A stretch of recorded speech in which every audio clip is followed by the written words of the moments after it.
Hello, welcome to Nyambung, a program to get you clicked and connect.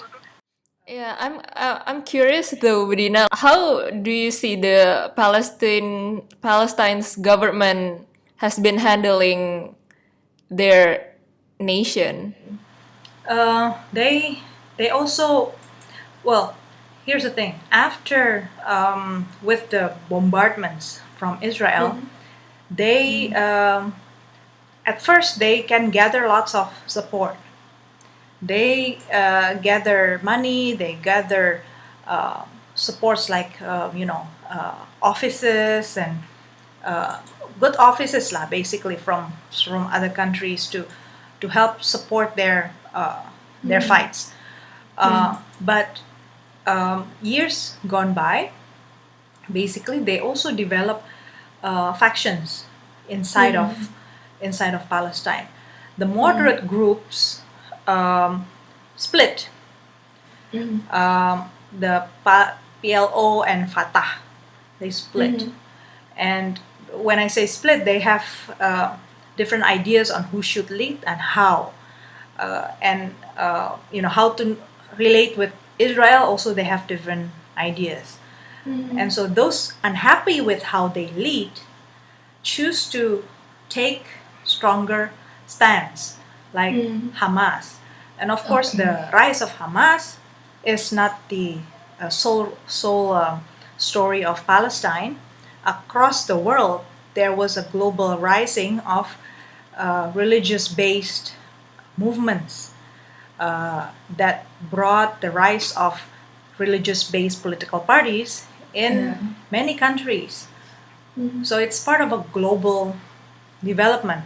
So this is what I'm saying earlier. Once you leave a conflict last for too long, there will be other factors that further complicates the conflict rather than Yeah. solving it.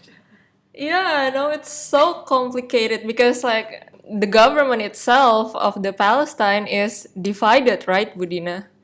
Now it makes it complicated, and I completely agree with what you said earlier that the countries that supports Palestine needs to offer more sustainable supports. They need like sustainable political and economics help too, right, Budina?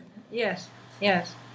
So I guess we hopefully the our listeners would take this back in their activity to reflect, yeah, that what happened recently, what we witnessed in Israel and Palestine, is just one part of the sad story of world uh, of the world.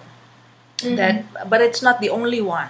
We have to be concerned how violence continue to be treated permissively by many countries, not just the U.S. because so many debates lately just focus on how the U.S. allowed this to happen, but as I said, the players here are so many.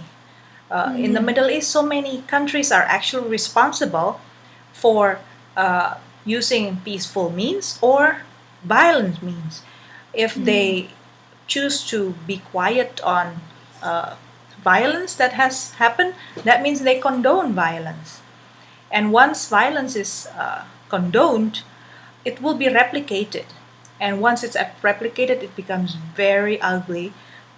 And with all the dimensions of life that continues uh, to unravel, you can imagine how how how sad the impact will be for the lay people. Yeah, maybe the politicians don't quite feel it. They can hide. They can get asylum rights, protected by other countries, running away from the mess in their country. But what happens to the regular people?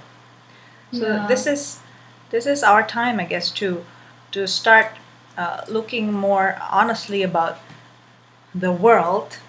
This is one story, but not the entire story.